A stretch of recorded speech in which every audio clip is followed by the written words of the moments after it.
जय सिया राम, राधे राधे। जब आप जीवन में बड़ा आसरा ग्रहण कर लेते हैं ना, तो आपको छोटी छोटी परेशानियां बड़े आनंद से निकल जाती हैं, क्योंकि एक वरद हस्त सदा आपके सर पर रखा रहता है। एक हाथ, एक ऐसी कृपा का हाथ रखा रहता है जो सदा आपकी रक्षा करते रहता है। भगवान श्री रामचंद्र जब अयोध्या के राजा हो गए और लंका पर विभीषण को उन्होंने बैठा दिया, तो एक दिन राम जी को सूचना मिली कि लंकाधिपति विभीषण को कैद कर लिया गया है। ये बात सुनकर के राम जी ने तुरंत यात्रा प्रारंभ की और द्रविड़ देश में विभीषण को कैद किया था, ऐसी उनको सूचना मिली। राम जी आए, द्रविड़ देश में आकर के उन्होंने पता लगाया तो पता चला कि एक ब्राह्मणों के किसी गांव में विभीषण जी कैद हैं।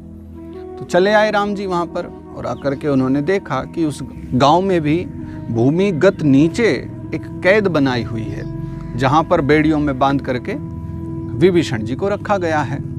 तो ये देख करके राम जी बड़े चिंताजनक उनका चेहरा हो गया कि ऐसा परम भगवत भक्त विभीषण और इस प्रकार की स्थिति में है। तो उन्होंने ब्राह्मणों को बुलाया और पूछा कि इन्होंने क्या अपराध किया है जिसके फलस्वरूप इनको इस प्रकार से यातना दी गई है।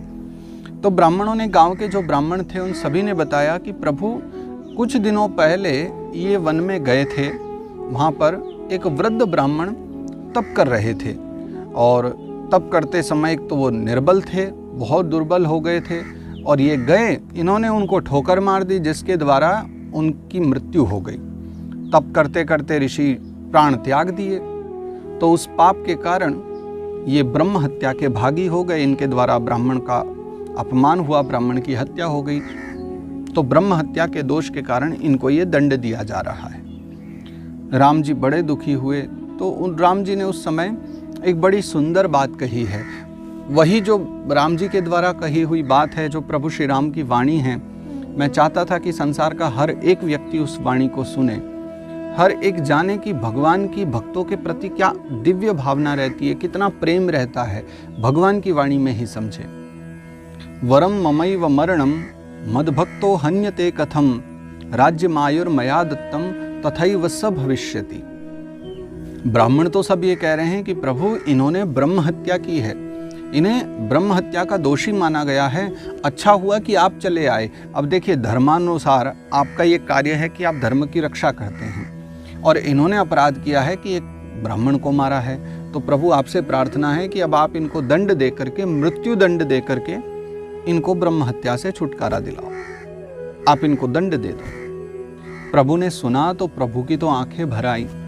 भगवान श्री राम परम दयालु हैं और उसमें भी विभीषण जी तो उनके भगवत भक्त हैं, परम भक्त हैं। तो भगवान कहते हैं कि वरम ममैव मरणम मद्भक्तो हन्यते कथम राज्यमायुर, मैंने तो विभीषण जी को राज्य और आयु दोनों दे दी हैं। आप तो इन्हें मारने की बात करते हो और मैंने तो इन्हें रावण से लेकर के लंका दे दी है, राज्य दे दिया है, साथ ही जीने का आशीर्वाद दिया है। विभीषण जी का नाम तो सप्त चिरंजीवी में आता है, अश्वत्थामा बलिर्व्यासो हनुमांश्च विभीषण। विभीषण जी तो चिरंजीवी हैं, ये मर नहीं सकते। तो मैंने जब इनको स्वयं राज्य और आयु दे दी है तो मैं इनको मृत्युदंड कैसे दे सकता हूँ। तो जैसे ही सब ब्राह्मणों ने ये सुना तो सबके सब बड़े से शंकित हो गए कि ये हमने क्या सुन लिया, हमें तो यही नहीं पता था कि ये विभीषण हैं और ये विभीषण जी को जिनको हम मारने का प्रयास कर रहे हैं, ये तो राम जी के ही परम भगवत भक्त हैं, ये श्री राम हमारे सम्मुख खड़े हैं। सुनकर के सारे ब्राह्मण बड़े सरलता से भगवान से क्षमा याचना करने लगे कि हमने एक भगवत भक्त को दंड दे दिया, भगवान क्षमा करना।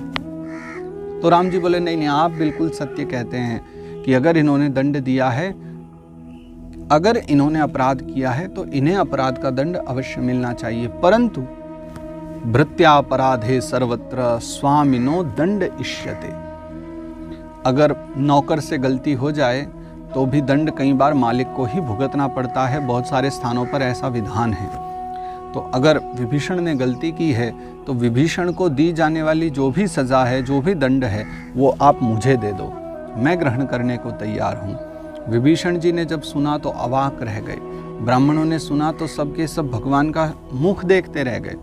फिर सब प्रार्थना करते हैं कि नहीं भगवान, अब आप ही कुछ उपाय बता दो कि हम इस विधान से निकल आएँ और आप विभीषण जी को भी लेकर के जा सको।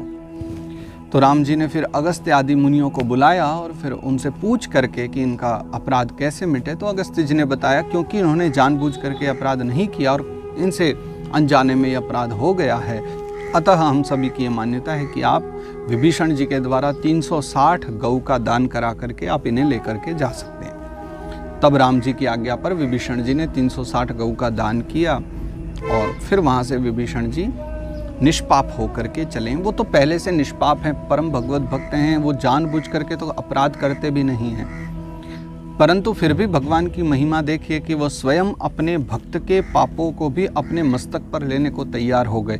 क्योंकि जिसको वो एक बार अभय दान दे दें, जिसको वो कहते हैं कि राज्य मायुर मया दत्तम, मैं इनको दे चुका हूँ राज्य और आयु, अब वो वापस नहीं ले सकता, उसके लिए चाहे मुझे अपनी आयु देना पड़ जाए। ऐसे दयालु और ऐसे कृपालु प्रभु श्री राम ही हो सकते हैं। इसलिए परम पूज्यपाद गोस्वामी जी ने प्रभु श्री राम के चरित्रों का गान करते हुए ही राम जी की दयालुता के विषय में बड़ी पावन कथा गाई है, श्री राम कथा गाई है। ऐसे प्रभु के लीला चरित्रों का श्रवण करते रहें और मनन करते रहें, जो हमारे हृदय को भी आनंदित करने वाला है।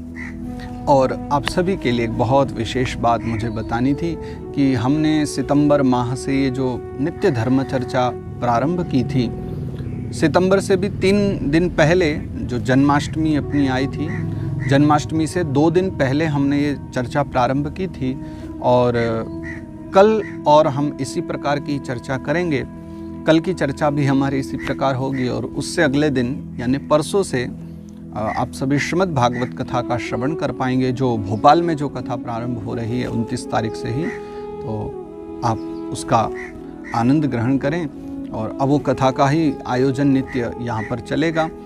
और ये हो जाने के बाद में, श्रीमद् भागवत कथा संपूर्ण हो जाने के बाद फिर जैसा समय रहेगा तो हम लोग पुनः किसी न किसी विषय पर फिर आगे चर्चा करते रहेंगे।